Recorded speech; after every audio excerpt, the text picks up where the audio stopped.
Hello everyone, I am Karishma Khimani and welcome to the Mindale Show. This show is all related to body, mind and soul और उससे related हर बातों पे, हर topic पे हम detail में बात करेंगे.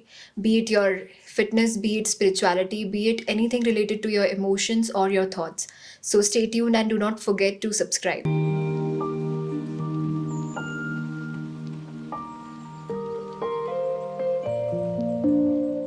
On this very episode, we are inviting none other than Miss Neelam Vasudev.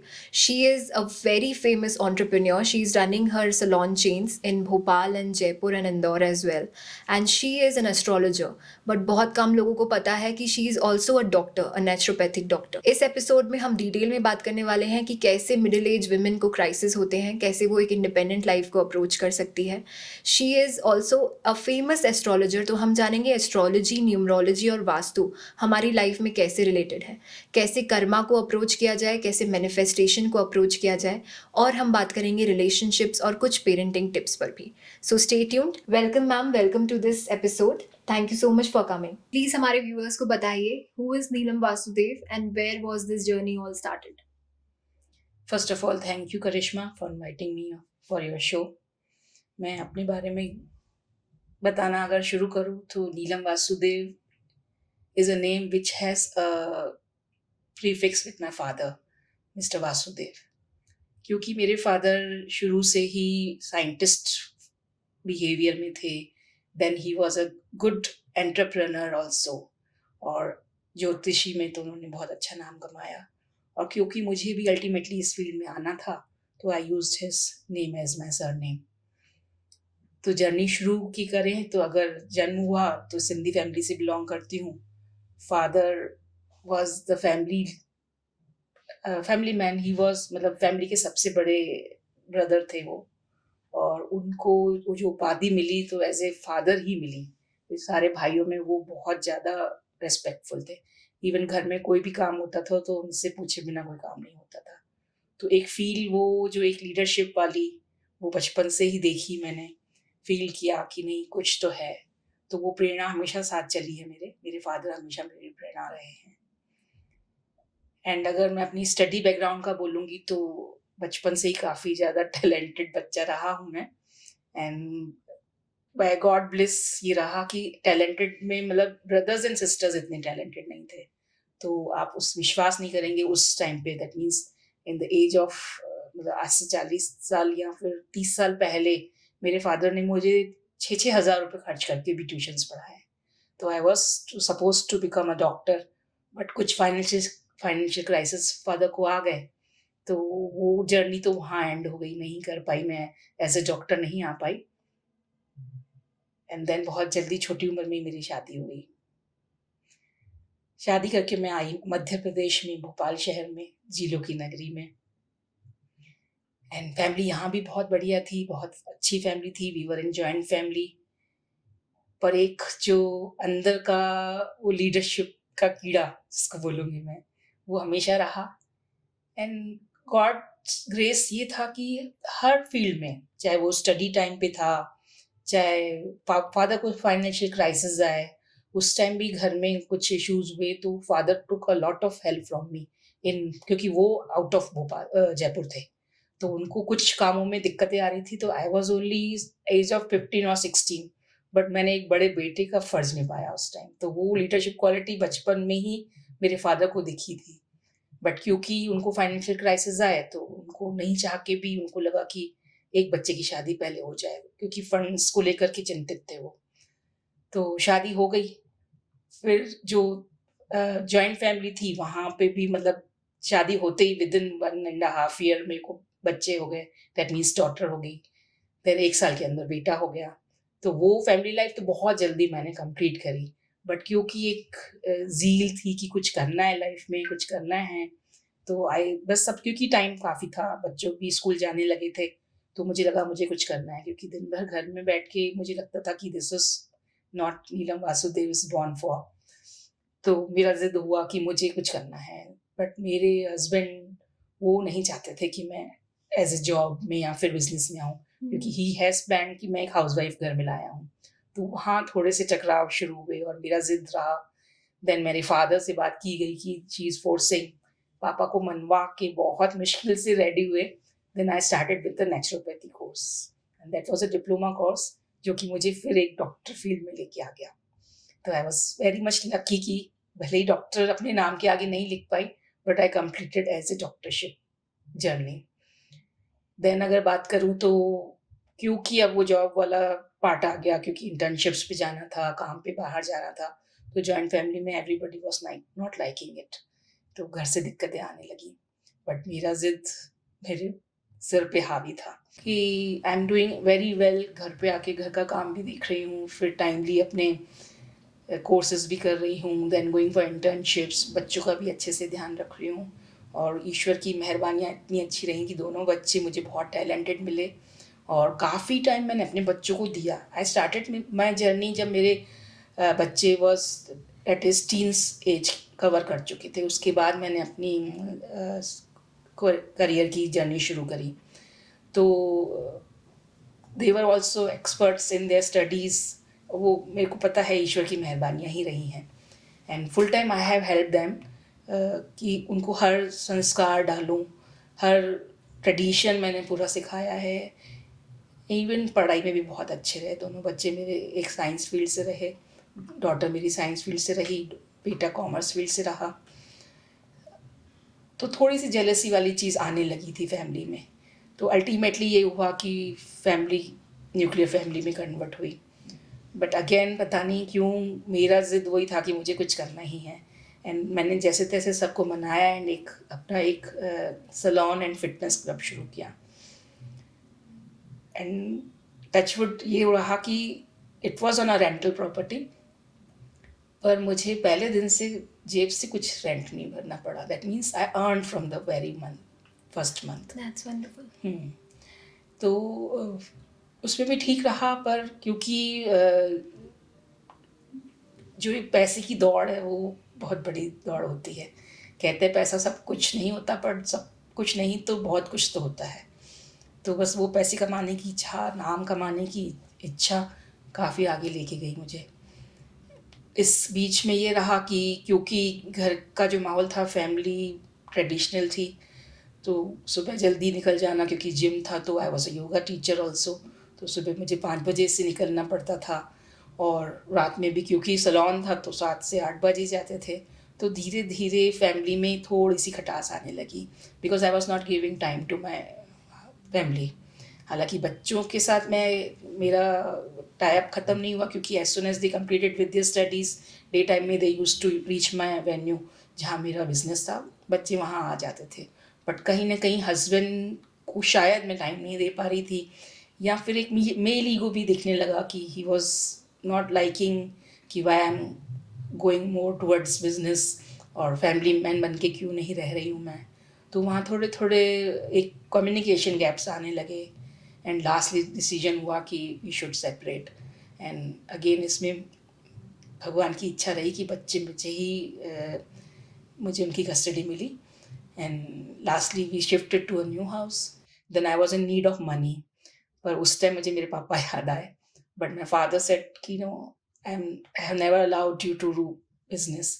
मैं यही चाहता था कि तुम फैमिली वुमेन बन के रहो, और I am not going to help you. I requested him कि आप मेरी ज्वेलरी रख लो, इवन कुछ और रिश्तेदारों को भी रिक्वेस्ट करी मैंने, बट दे ऑल रिफ्यूज, सबने हाथ खड़े कर दिए। पापा ने तो एक जवाब दिया कि जयपुर में एक जौहरी बाजार है, तुम्हारे वहाँ भी कोई ऐसा जौहरी बाजार होगा, वहाँ जाके अपनी ज्वेलरी बेचो और करो, आई am not in your support. तो ठीक है, उस चीज़ से भी मुझे प्रेरणा मिली थी, अच्छा लगा था। उसके बाद जब मैंने सैलून यूनिसेक्स कन्वर्ट किया, एंड जिम को भी मैंने फिर I hand over to the trainers, तो I was going good after that. And मेरे को लगता है उसके बाद मैंने कभी पीछे मुड़ के नहीं देखा है।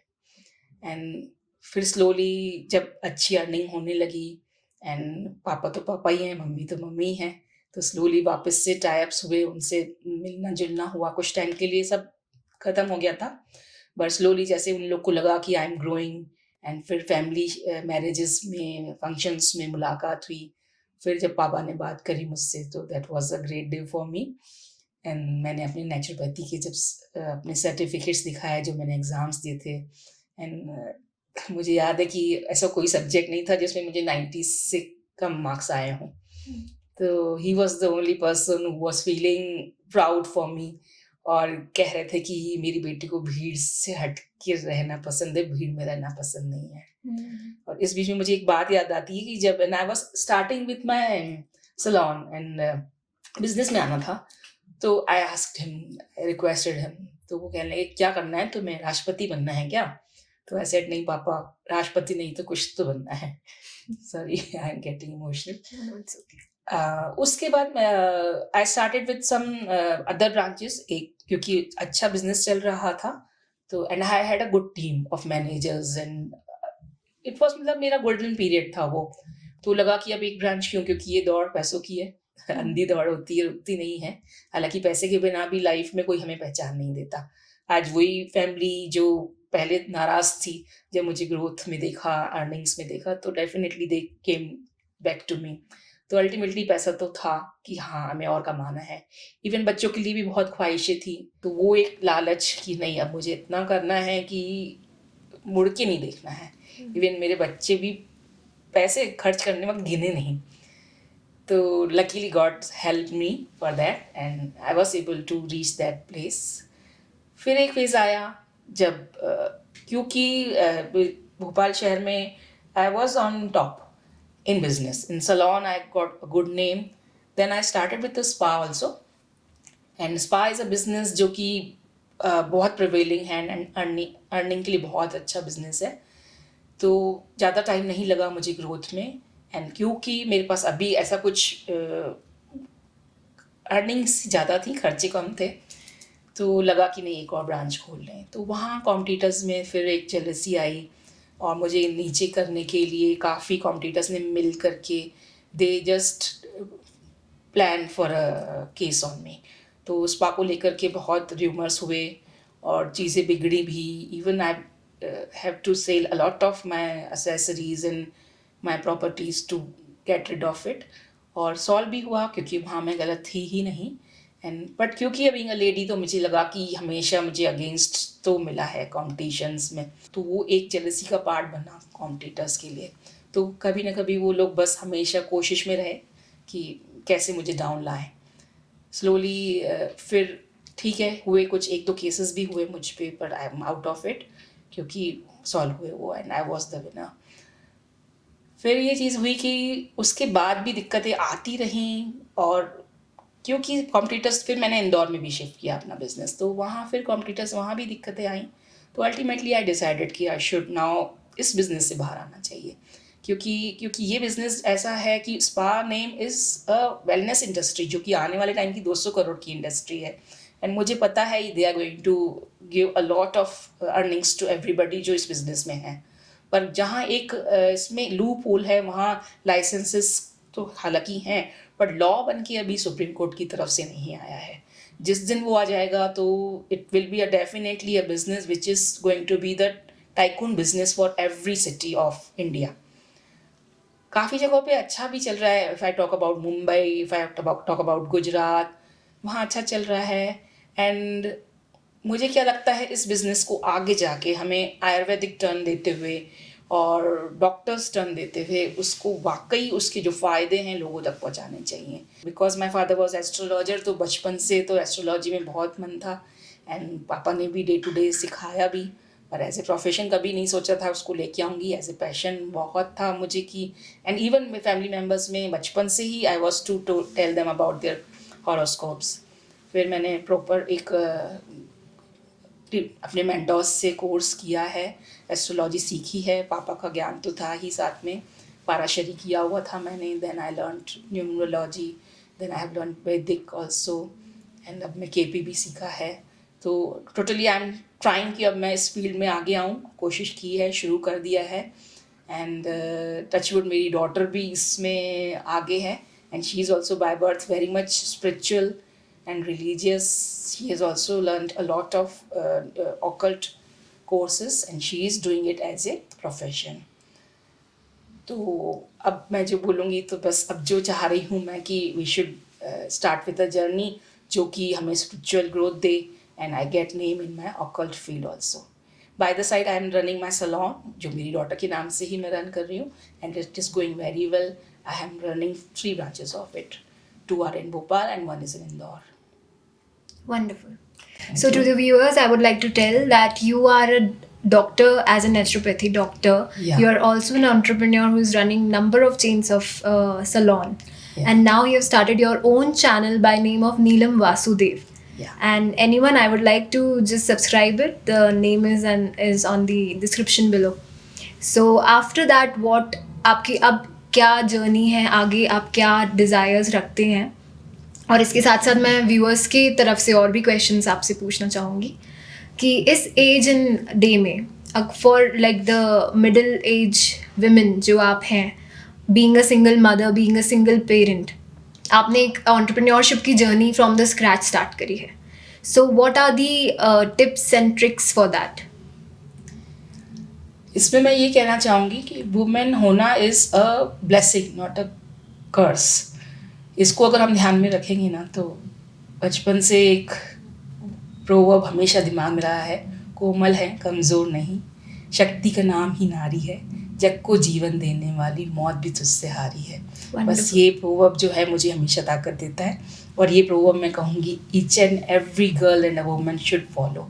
हम कोमल हैं, कमज़ोर नहीं हैं. हमारे अंदर वो शक्ति है जो एक शिव को शिव बनाती है, वो ई की मात्रा. बिना उस शक्ति के शिव भी शव कहलाता है. तो दैट पावर अगर आप अपने अंदर लेके चलते हैं, इट शुड बी जेन्युइन. परिवार को लेके चलिए, क्योंकि इतने टाइम में ये सीखा कि परिवार बहुत ज़रूरी है. जिस तरीके से बच्चों को मैंने अपने बच्चों को एक संस्कार का दायरा कभी नहीं छोड़ने दिया, मॉडर्निज्म में रहे, बट दे नो. तो मैं वो चाहती हूँ कि वो ट्रेडिशन, वो संस्कार हम अपने बच्चों को देते रहें. इवन अपने धर्म का पालन भी बहुत ज़रूरी है. जो हमारे नियम हैं वो भी हम अपने बच्चों को सिखाएं. साइड बाय साइड हम आगे बढ़े. लाइफ में आए अकेले थे, जाना अकेला है. Women is a body which is given by God, and it is the soul, it is the power जो हमारे अंदर है. उसको आप कैसा लेके आते हो, तो वो अगर आपके अंदर बहुत बढ़िया है और आपके अंदर कॉन्फिडेंस अच्छा है. कॉन्फिडेंस नहीं भी है तो सपोर्ट लीजिए. भाई लोग हैं, दोस्त लोग हैं, सिस्टर्स हैं, फ्रेंड्स हैं. इवन आई डिड, मैंने फेसबुक से दोस्त बनाए, भाई बनाए, उन लोगों से हेल्प ली. They give me a growth. उन लोगों ने मेरे लिए रेंटल प्रॉपर्टी सर्च करी. They served as a managers, they served as a brother, साथ में खड़े रहे. और आज तक भी कुछ तो मुझे मम्मा बोलते हैं, कुछ ब्रदर सिस्टर बोलते हैं. तो they are all social, you know, brothers and son which I have gathered from universe. So universe is always ready to give. So I will suggest the girls, the women, दुनिया चारों तरफ है, हाथ फैलाएं, सब कुछ मिलता है. बस एक बार ईश्वर को आवाज़ लगाएं, मैनिफेस्ट करिए. I believe in manifestation. बचपन से सीक्रेट बुक पापा ने पढ़वाई थी मुझे. तो मैं ये बोलूँगी कि जो आप चाहते हो बस उसको सोचो. All is in mind. Wonderful. So अभी आपने कहा कि आपने अपने बच्चों को संस्कार दिए हैं. When we are talking about parenting भी एक माइंडेल का पार्ट है. तो as a single mother, what suggestions would you like to give to other parents कि पेरेंटिंग कैसे की जा सकती है और कैसे करनी चाहिए? First of all I like to tell सब पेरेंट्स को मैं ये बताना चाहूँगी कि हर बच्चा हर कुछ करने के लिए पैदा नहीं हुआ है. एंड क्योंकि मैं एस्ट्रोलॉजी बिलीव करती हूँ, आप लोग भी सब शायद most of the people believe करते हैं, या फिर काउंसलिंग्स भी हैं. तो हर बच्चा हर चीज़ के लिए नहीं बना. हमने मूवी देखी है, 3 इडियट्स देखी है हमने. एक और मूवी आमिर खान की थी जो छोटे बच्चे की थी. उसमें हमने देखा कि हर बच्चा हर कुछ नहीं कर सकता. तारे ज़मीन पर. या तारे ज़मीन पर. तो हमें भी अपने बच्चों के वो गुण निकाल करके उन पे काम करना चाहिए. मेरी बेटी, she change a lot of fields. उन्होंने शुरू किया था साइंस से, देन शी वॉज IIT का तैयारी करा, फिर शी गॉन फॉर IAS की तैयारी, फिर देन शी डांसर बहुत अच्छी रही वो, and she was very creative. पर लास्टली वो आई आर्किटेक्ट फील्ड में, एंड उसको भी छोड़ते हुए अब आगे जो बढ़ी है, she is on spiritual journey. She is a life style coach. तो अब आप देखिए वाइडनेस, वैरायटी, क्या उसने शुरू किया था, कहाँ पहुँची है. तो ऐसा ही हमें अपने बच्चों में भी खोजना चाहिए. ईश्वर ने हमें बनाया है, हमारे बच्चों को बनाया है, एक यूनिकनेस तो डाली है. That you can count from astrology. आप एस्ट्रोलॉजिकल काउंसलिंग ले करके भी समझ सकते हैं कि हमारे बच्चों में कौन सा ऐसा है पार्ट जिसमें वो बेस्ट कर सकते हैं. They can be good sports people. Even numerology also tell. मेरे आप वीडियोस सुनेंगे तो आपको पता चलेगा कि each number have a power of career and hobbies. तो हमारे नंबर में कौन सी पावर है, या फिर एस्ट्रोलॉजिकली और डिटेलिंग में आप जान सकते हैं. इवन काउंसलर्स भी बताते हैं. जो लोग एस्ट्रोलॉजी न्यूमरोलॉजी में बिलीव नहीं करते, there are lot of counsellors in schools and colleges. They can help you for your kids. Psychologist रहते हैं जो आपके बच्चे के मन को पढ़ के उनके आदतों को, एक्शंस को समझते हुए दे कैन टेल यू कि आपके बच्चे में बेस्ट क्या है, what they can be in top. आप कहाँ टॉप तक जा सकते हैं. तो अपने बच्चों को बस वो इंग्लिश जो हमारा चल रहा है, कल्चर की हिस्ट्री पढ़ानी है, इकोनॉमिक्स पढ़ाना है, English maths, don't do that. Instead go for the Hindustani culture, जो हमारा वैदिक कल्चर था उसके लिए जाइए. अपने बच्चों को हमारे हिंदुस्तान का वैदिक सिखाइए. वही कल्चर हमारा पास नए रैपिंग में बाहर से आ रहा है. Don't go for that. हमें समझना चाहिए यही रैकी, यही हमारी स्पर्श चिकित्सा थी. एस्ट्रोलॉजी हमारे पास नए नए नामों से आ रहा है. तो ऑल इज़ दिस हमारी कल्चर है ये. तो बच्चों को ज़्यादा इस तरफ डालिए. और पेरेंटिंग इज़ बेस्ट ये कि आप उनसे बैठ के बात करिए. एंड कई जगह हमने देखा है, हर जगह बच्चों को बस मार पीट के ही सुधारना चाहते होते हैं. इट्स गुड कि स्टिक दूर रखने से बच्चा बिगड़ता है, सुना है. पर एक अप टू द एज होता है. 7 साल के बाद आप बच्चे में कुछ चेंजेस नहीं ला सकते. इवन लास्ट में बोलूँगी तो 13 साल बाद, जितना मोल्ड उनको होना था 7 साल की 13 साल की उम्र के बीच में सब कुछ हो चुका होता है. अब उसके बाद आप चाहो कि मेरे बच्चे को मैं फूल से तलवार बना दूँ या तलवार से फूल, नो, इट इज़ रॉन्ग. और इसके अलावा भी कुछ उनके पूर्व जन्म के भी कर्म होते हैं जो उनकी आदतें बन के उनके बिहेवियर में आया है, उसको आप कभी नहीं बदल सकते. तो let them flow in the journey of life जो ईश्वर ने उनके लिए सोचा है. आप वो कुम्हार बनिए जो बाहर से थपथपाता है और अंदर से सहारा देता है. तो हाँ, मार झापट ज़रूरी है लेकिन सहारा बहुत ज़रूरी है. बच्चों को समझने की कोशिश करिए. Talk to them. Communication is very much important between kids. Even मैं अगर अपने बच्चों की बात करूँगी तो they are more of my friends instead of my kids. तो आई वुड लाइक कि पेरेंट्स को मैं ये बोलना चाहूँगी कि अपने बच्चों के दोस्त बनिए and let them do what they want to do. बस उनकी Amazing. संगत का ध्यान रखते हुए कि कहीं उनकी साथ की जो दोस्ती आ रही है वो कोई गलत में ना जा रहे हो. तो आप एक बर्ड व्यू रखिए उनके ऊपर. Amazing views on parenting. तो ये तो बात हुई पेरेंटिंग की. अब हम बात करते हैं रिलेशनशिप्स के बारे में. सो मैम, आई नो आपका रिलेशनशिप काफ़ी जल्दी डिवोर्स की तरफ बदल गया, बट आई एम श्योर कि इस एज में भी ऐसा ज़रूर लगता होगा कि आपके साथ कोई एक पार्टनर हो जो आपको सपोर्ट करे. क्या ये फीलिंग वैलिड है उन सब के लिए जो सिंगल मदर्स हैं, जो काफ़ी एजड हैं and still they are not being fulfilled emotionally? इस बात को अगर हम रिलेशनशिप को ना सोचते हुए एक पार्टनरशिप की तरह सोचें तो partner can be a daughter also, a son can also be a partner. तो ठीक है, वो पार्ट एक मिस होता है. पर कहीं ना कहीं क्योंकि हम एंटरप्रेन्योरशिप में हैं एंड पूरा दिन हमारे पास बहुत सारा काम है and we are having least time for leisure. तो अल्टीमेटली जो हमारी टीम है, तो कहते हैं ना कि हर कुछ हर किसी से नहीं मिल सकता.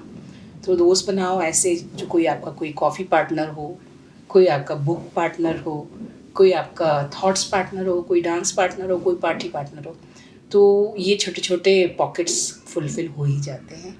हालांकि अगर वो इमोशनल जो एक हस्बैंड वाला पार्ट है डेफिनेटली वो वैकेंट फील होता है.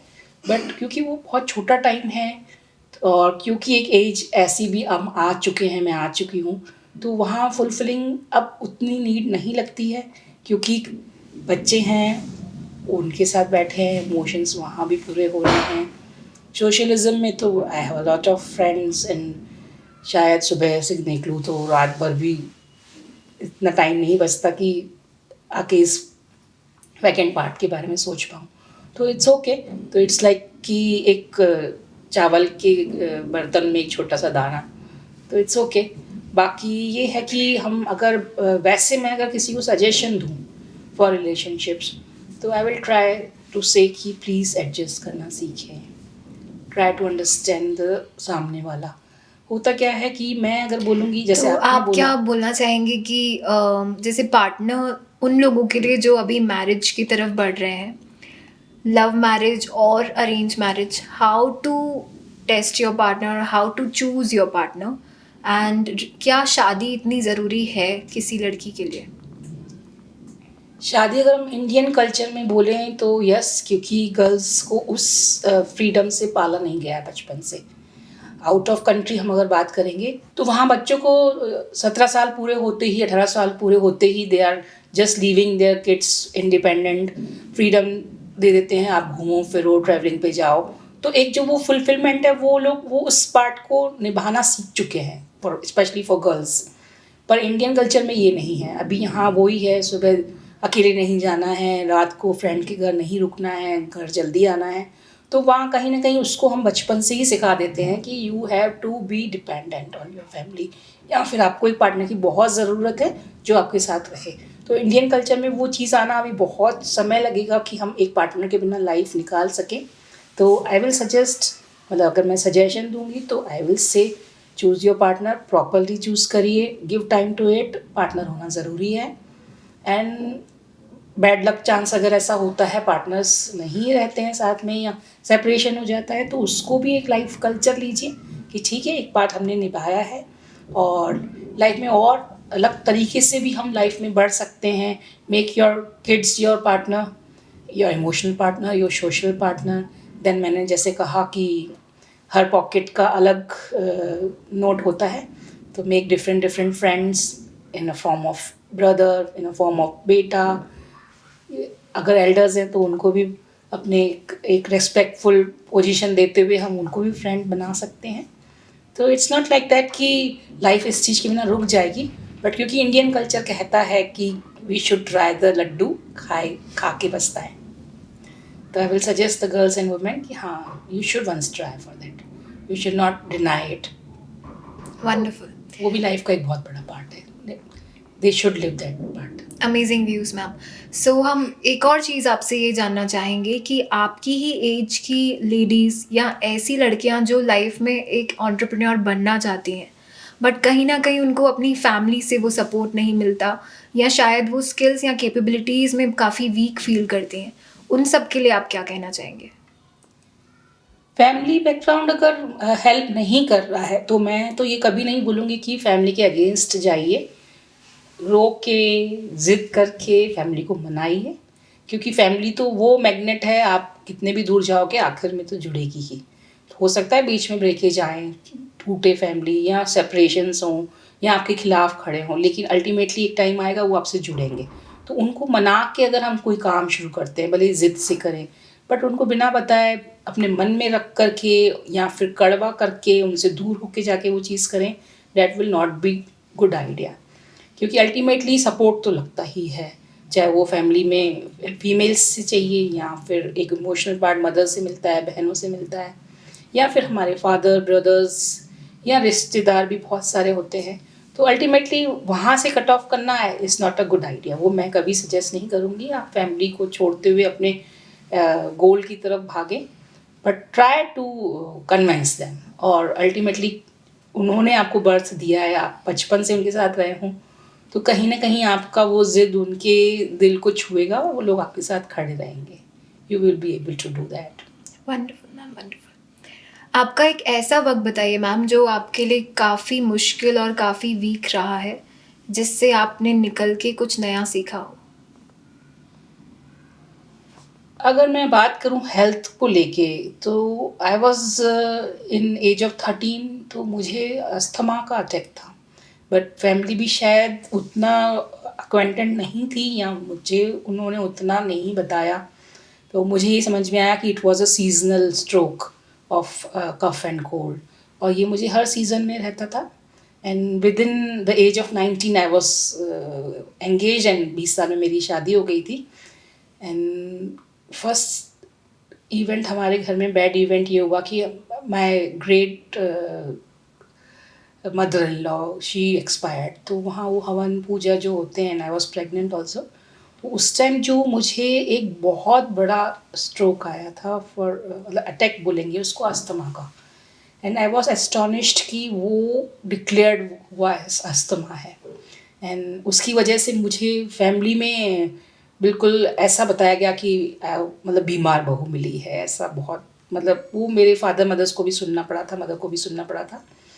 वो मेरे लिए बहुत बड़ा ड्रॉबैक था, मतलब एक सेटबैक था माइंड को लेकर, कि ये मतलब एक हेल्थ को लेकर अगर ये मुझे बचपन में नहीं हुआ होता, या कभी खुलती ही नहीं ये बात, या पता ही नहीं था किसी को भी, तो तब क्या छोड़ देते थे, या तब बहू को बीमार बता के छोड़ देते। तो वो मुझे बहुत हिट कर गया दिमाग पे कि people are very much selfish. वो लोग सिर्फ बॉडी को समझते हैं एंड फिजिकल हेल्प को समझते हैं, but soul and mind management या सपोर्ट नहीं समझते। फैमिली में मैं एक बहुत अच्छी बहू काउंट में थी। I was very hard working, I was a talented cook also, and everybody was liking my way of work. पर जब ये बीमारी वाली चीज़ आई तो वहाँ जिस तरीके से मेरे साथ अलग बिहेव हुआ, वो मुझे, दैट मीन्स मेरे सामने मेरे जैसे थे, पीछे से बुराइयाँ, वो मुझे बहुत तकलीफ दे गई थी चीज़। That was a big drawback for me. It was a setback जो मेरे दिमाग से कभी जाता नहीं है। Okay. सो मैम, अगर हम आज बात करें कि ऐसे कई बार होता है कि ट्रस्ट करने के बाद भी लोग बैकस्टैप करते हैं। कई बार फैमिली मेम्बर्स, कई बार मार्केट में हम एज एन एंटरप्रेन्योर भी अगर बैठे हैं, बिजनेस वुमेन बैठे हैं, और मेल डोमिनेटिंग सोसाइटी है, तो इस चीज़ को आपने कैसे सीखा आगे बढ़े, और क्या इस वजह से आपकी पर्सनालिटी में भी चेंजेस आए ओवर टाइम? तो तब तो मेरा स्वभाव शाय नेचर था। तब उस टाइम तक मैं इतना खुल के किसी से कोई बात नहीं कर पाती थी, और यही समझ में आता था कि we have not to share. Even शादी के बाद जब मुझे अस्थमा का अटैक भी आता था, या तबीयत बिगड़ती थी मौसम बिगड़ने पे, वो भी मैं छुपा के बिना बताए घर का काम करना, किसी को बताना नहीं कि मेरी तबीयत ख़राब हो रही है। जब बहुत ज़्यादा बिगड़ जाती थी तो वो मुझे लगा कि that was a very wrong step. तो यहाँ मुझे लगता है कि I should have been more extrovert. तो ये चीज़ मैं सिखाना चाहूँगी इस मेल डोमिनेटिंग लाइफ में कि वी शुड बी एक्सट्रोवर्ट। और So, after coming to business, have you faced similar situations? और क्या उन situations के ज़रिए आपने अपना पर्सपेक्टिव चेंज किया है, अपनी पर्सनालिटी चेंज करी है? यस, डेफिनेटली की है। कई बार ऐसी चीज़ें हुई कि मैं अपनी चीज़ें छुपा के मेरे साथ मीडिया वालों ने भी किया इशू।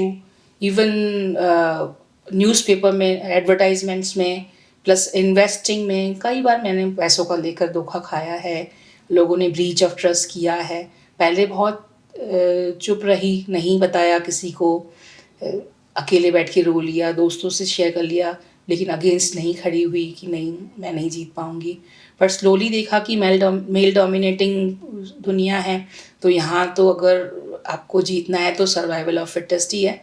तो slowly I change my nature and I became a straight forward person. लोगों को मुँह पे बात बोलने लगी। इवन अब आज के टाइम में अगर मैं बोलूँगी तो पीपल बोलेंगे कि नहीं, she can't hear to anybody, I am just straightforward. तो ये बहुत बड़ा ड्रास्टिक चेंज मेरे अंदर आया। So ma'am, do you think, जैसे लाइफ में बात की जाती है मेस्कुलाइन एंड फेमिनाइन एनर्जी की, बट जब एक फेमिनाइन एक मेस्कुलाइन जॉब रोल प्ले करती है, तो उसके अंदर का फेमिनाइन नेचर, सेंसिटिव नेचर थोड़ा सा हैम्पर होता है। तो क्या ये सच है, या एक इंसान दोनों चीज़ें फॉलो कर सकता है और बैलेंस फॉर्म कर सकता है? Balance is the key to universe, ये तो हमें सीखना ही चाहिए। और जिस तरीके से हम देखते हैं एक कोर्ट में जज या फिर वकील, एडवोकेट जा रहा है तो एक कोट पहन के जाता है, तो we have to learn that. अब आप जब बिजनेस की दुनिया में हैं तो वो मस्कुलाइन नेचर लेके जाइए, be bold, be strong, be adamant. But as soon as you reach your family तो वो कोट बाहर उतार के आइए, that is very much essential. हालांकि अगर मैं बड़े बड़े मोटिवेशनल स्पीकर से मिली हूँ, बात की है, they have suggested me कि if you want to be tycoon you have to follow one thing for the whole of the life। पर being a mother ये मुझे सूट हुआ नहीं। अदर देन मैं फिर भी अच्छी एक पायदान पे पहुंची हूँ लाइफ में, मैंने बहुत कुछ हासिल किया है, पर फिर भी मुझे लगा नहीं, जब हम फैमिली में हैं तो then we have to play the role of a mother. Definitely हमें उस टाइम फेमिनिटी लानी ही पड़ेगी। वंडरफुल।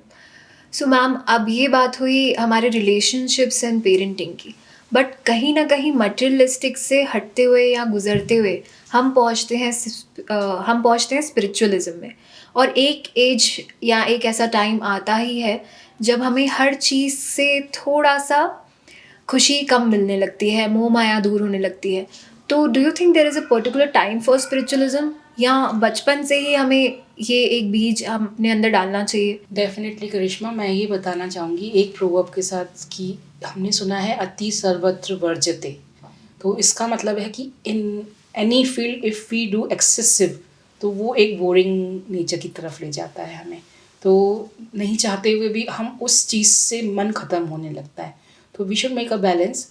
एंड एज की अगर मैं बात करूँ तो मोस्ट ऑफ द पीपल मैंने देखा है कि गर्ल्स या बॉयज़ एज सुन एज शादी हो रही है तो they are going for spirituality, they are going for puja पाठ। तो ईश्वर ने 4 हमारे धर्म को बाँटा गया है, जिसमें हम कहते हैं, या हम कहेंगे कि लाइफ के होता है कि एक बाल अवस्था होती है, देन जवानी, फिर एक टाइम आता है जब हमें कमाना है, फिर फोर्थ आता है वानप्रस्थ। तो दैट मीन्स कि एक time God has decided, but क्योंकि अब लाइफ हमारी जो स्पैन है बहुत छोटी होती जा रही है due to our lifestyle, गलत जो हम लाइफ स्टाइल अपना रहे हैं, तो हमें हर चीज़ को साथ में लेते हुए चलना चाहिए। इवन मतलब स्पिरिचुअलिटी का बीज तो हमें बचपन में ही बच्चों के अंदर डालना चाहिए। They should know how to respect elders, what are their traditions, how to behave on dining table, how to behave with parents, पैर छूना है, नमस्ते करना है, फिर पूजा पाठ जो हमारा खुद का कल्चर है। एंड ईश्वर में आस्था भी बहुत बड़ी चीज़ है जो हमें ज़रूर अपने बच्चों के अंदर बचपन से ही जगानी चाहिए। एंड लाइफ में तो अगर लाइफ को हम अगर टुकड़ों में बांटे तो is equal to one day ही है। एक दिन से हफ्ता बनेगा, महीना बनेगा, फिर ज़िंदगी बनती है। तो दिन ठीक करेंगे तो फिर पूरी लाइफ ठीक होती है। बट उसमें हम ये तो नहीं कर सकते ना पूरा दिन ही स्पिरिचुअलिटी पे बात करें।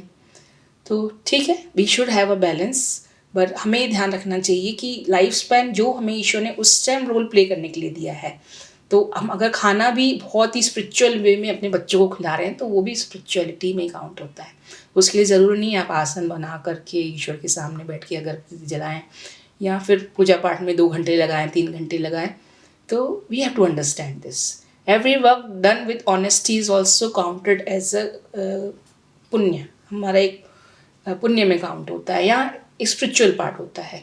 हमने शायद बचपन में आपने भी स्टोरी सुनी हो कि एक फैमिली ने अपने कहीं जाना था, वो लोग रोज़ भोग लगाते थे भगवान जी को, बच्चे को भरोसे छोड़ के चले गए कि आप भोग लगाइए। अब बच्चे को तो पता नहीं था कि मुझे क्या करना है, अब उसका ज़िद्दी हो गया भगवान जी को कि आओ खाओ, ईश्वर को हार माननी पड़ी, आना पड़ा।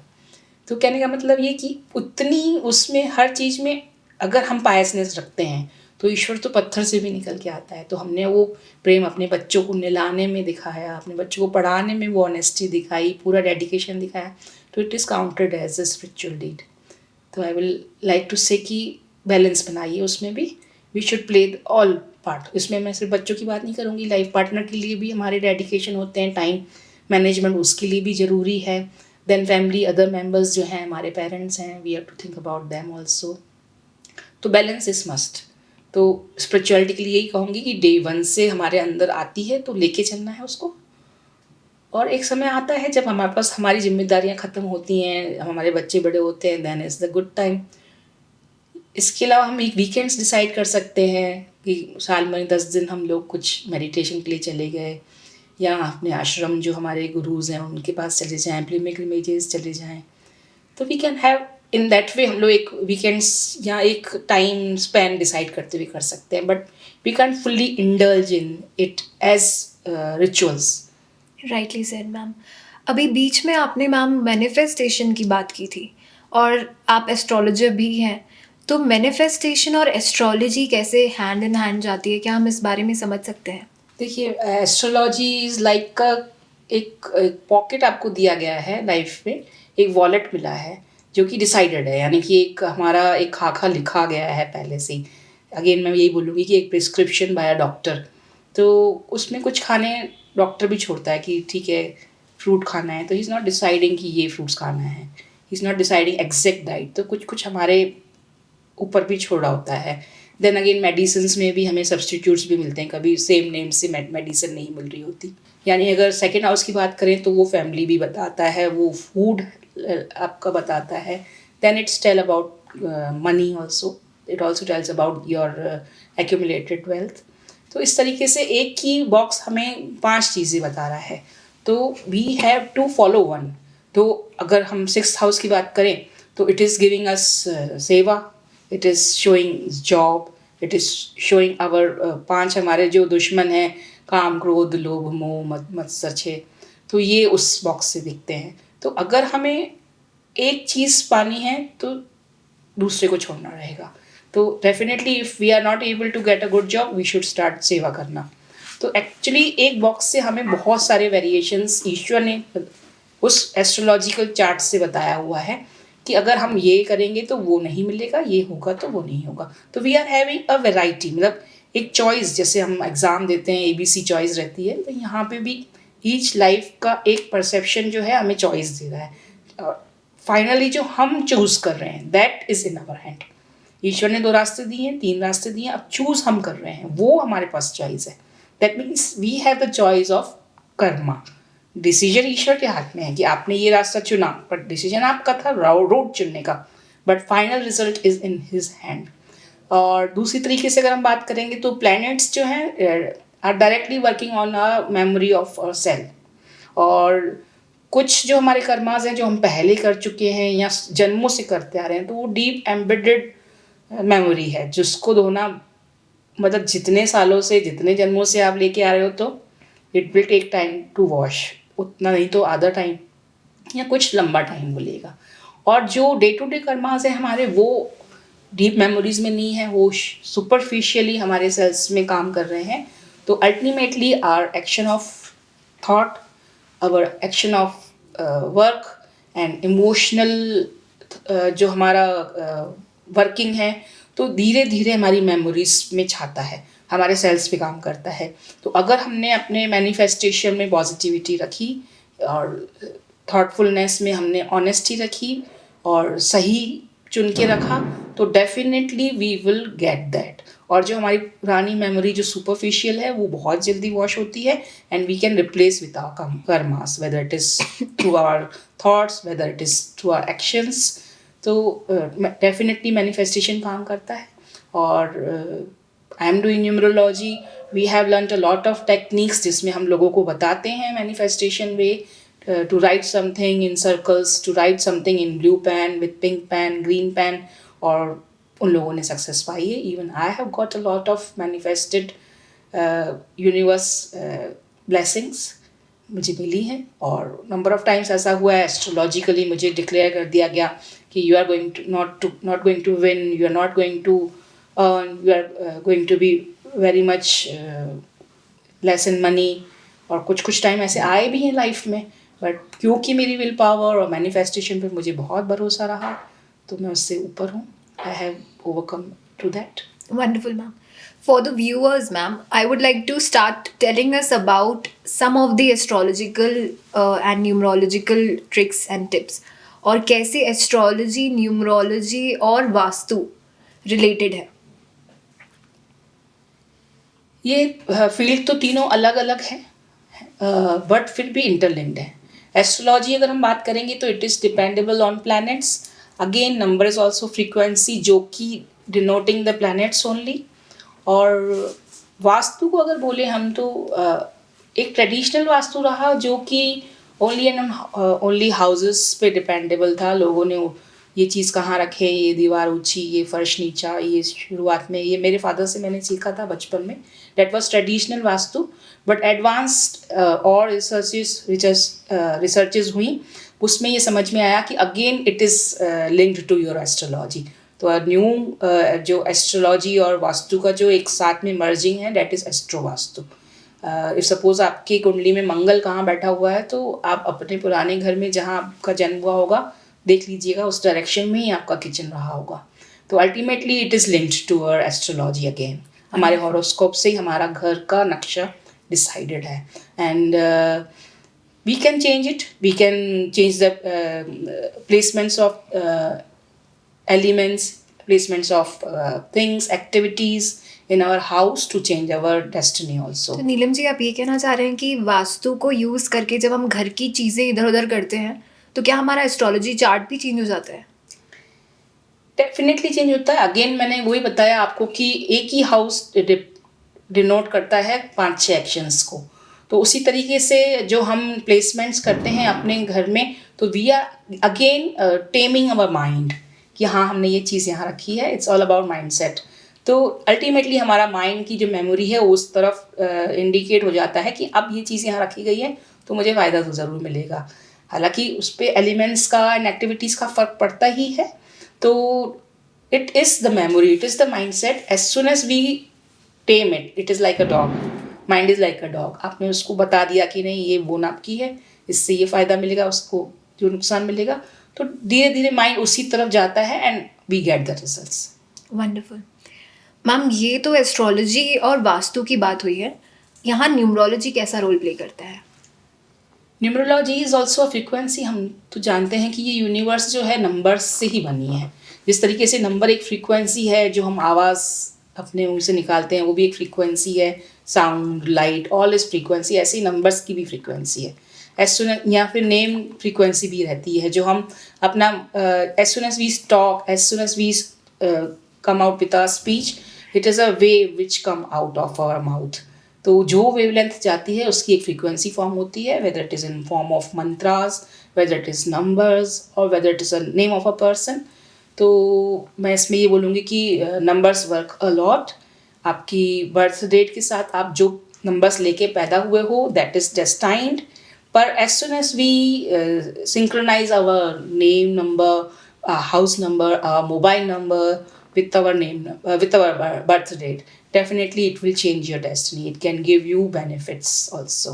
Similarly उल्टा भी हो जाता है कई बार, तो we have to take care of that. Okay. A number of series of number is there जहाँ कुछ numbers आपस में anti होते हैं, enemies होते हैं, similar to the planets। जैसे आपस में planets benefic और malefic और आपस में enemy होते हैं, friends होते हैं, उस तरीके से numbers में भी ये चीज़ देखी जाती है। मैम, काफ़ी न्यूमरोलॉजिस्ट आ चुके हैं यूट्यूब पे और बहुत कॉमन हो चुका है ड्राइवर नंबर, कंडक्टर नंबर या जिसे कहते हैं मूलांक नंबर, ये पता करना। पर क्या सारे ही 1 नंबर वाले, 2 नंबर्स वाले सिमिलर होते हैं या न्यूमरोलॉजी इससे भी डीप है? आपने कहा कि नंबर 1 वाले सब लोग एक जैसे ही रहेंगे, तो बेसिकली अगर मैं न्यूमरोलॉजी की बात करूं तो नेचर पे ज़्यादा एक्यूरेट बैठती है। We can find out the nature of a person very easily with the numerology. हालांकि एक चार्ट तो बहुत ही फिर डीप नॉलेज देता है, astrological chart for a person, और उससे भी डीप है केपी एस्ट्रोलॉजी, एंड उससे भी डीप अगर हम बोलेंगे तो नवमांश चार्ट रहता है। कितने परसेंट न्यूमरोलॉजी एंड एस्ट्रोलॉजी को आप रेट करेंगे? कितना परसेंट न्यूमरोलॉजी को देंगे? देखिए दोनों साइंसेस साइड बाय साइड पूरे डीप हैं।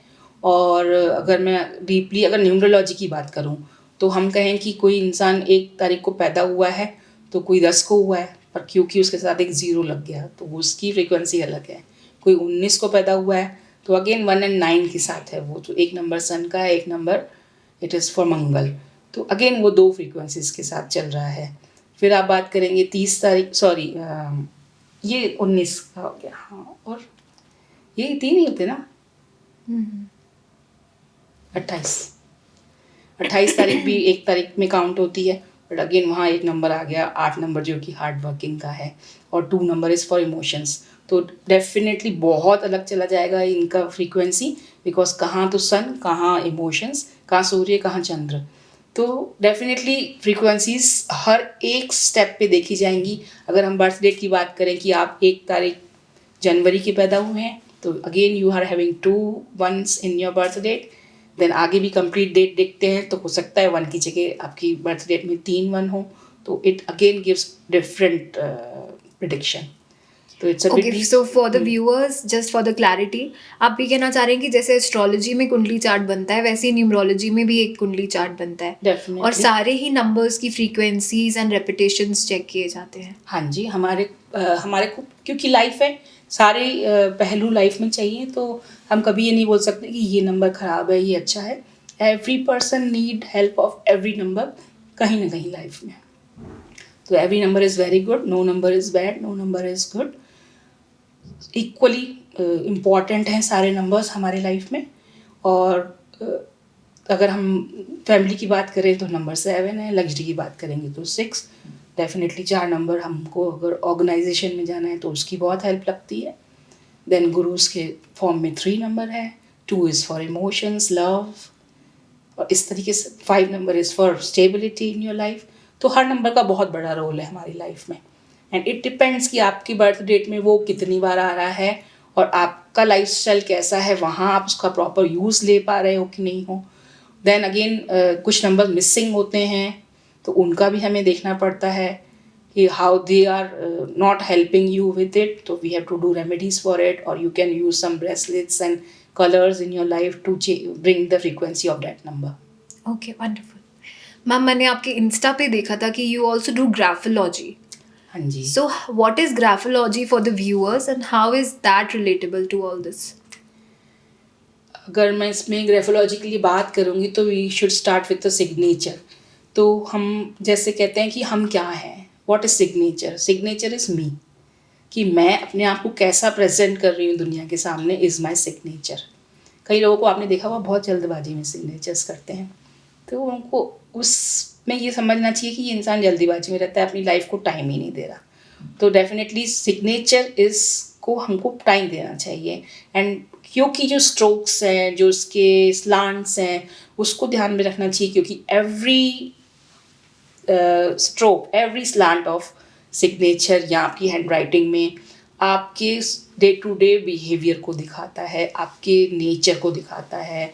फॉर एग्जाम्पल, अगर हम वाई लिखते हैं, जी लिखते हैं, अगर हम पूरा कंप्लीट करके उसको ऊपर अप टू द लूप नहीं ला रहे हैं, that means we are leaving everything life में। जो भी चीज़ हम कर रहे हैं आधे में छोड़ देते हैं, चाहे वो रिलेशनशिप्स है, चाहे लाइफ के गोल्स हैं। तो इस तरीके से graphology is mirror of your nature. You can understand a person's nature, weaknesses, strengths. हम एक राइटिंग से, किसी की हैंड राइटिंग से समझ सकते हैं। And it is not fixed, again ये अलाइनमेंट की तरीके से है। As soon as we go for practices for graphology, it is a proper course जिसमें हम मेडिकल भी देखते हैं कि आपकी राइटिंग से मैं ये देख सकती हूँ कि आपको आने वाली कुछ हेल्थ इश्यूज़ हैं, या ऑलरेडी आप किसी हेल्थ के थ्रू जा रहे हैं, इश्यूज़ के थ्रू जा रहे हैं। तो doing corrections in your hand writing and in your signatures, you can definitely can change your life, you can change the destiny. Similarly name spellings change करके भी आप अपने लाइफ का आने वाला समय चेंज कर सकते हैं। You must have seen a number of celebrities changing their names, and you must have seen the spellings of movies are being, so किसी में डबल ए लगा दिया, किसी में एस लगा दिया, तो डेफिनेटली पिक्चर्स के स्टोरी चेंज हो जाती है and the pictures go for the top. तो ऐसे सेलिब्रिटीज़ ने अपने नाम चेंज करवाए हैं and they have got the success in life. Wonderful ma'am. So ma'am, ऐसा कई बार होता है कि people do pin point astrology, numerology and such वैदिक फिलोसफीज। वो तब होता है जब लाइफ में कुछ बहुत बड़ी घटना घटित होती है, जैसे कि अभी रिसेंटली एक एक्सीडेंट हुआ 2 ट्रेन्स का, और इकट्ठा बहुत सारे लोगों की मौत हो गई। तो यहाँ कहाँ पे एस्ट्रोलॉजी रोल प्ले करती है?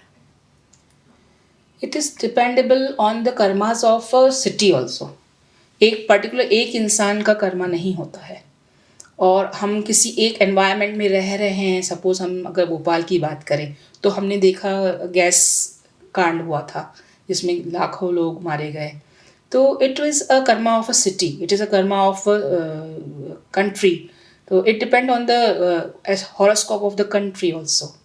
तो हमारी पर्सनल एस्ट्रोलॉजी के साथ, हॉरोस्कोप के साथ, अब आपने ये भी देखा होगा भूकंप आए गुजरात में, सारे के सारे लोग मारे गए, और एक बच्चा 4 दिन के बाद भी ज़िंदा वापस बाहर आया। कैसे? कि वो अपनी माँ का खून पी के ज़िंदा रहा। उसकी माँ ने अपनी उँगली काट के अपने बच्चों में रख के खुद तो शी डाइड एंड वो बच्चा उस खून के भरोसे ज़िंदा रहा।